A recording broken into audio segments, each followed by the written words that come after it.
Leo siku ya wanawake, napenda mwanamke ujivunie hapo ulipo.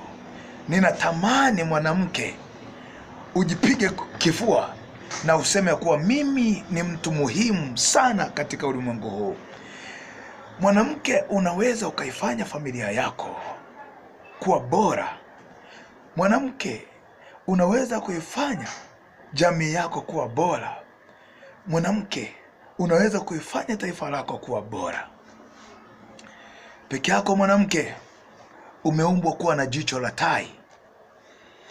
Ndio maana Biblia inasema mwanamke huitazama biashara yake kuona ina faida. Kwa na kusihi mwanamke, usijione mnyonge. Jione kuwa mwanamke wa shoka. Na kusihi mwanamke, popote ulipo, unaponitazama, unaponisikia, wewe ni mwanamke muhimu. Wewe ni mtu special kwenye hii dunia, kwenye huu ulimwengu.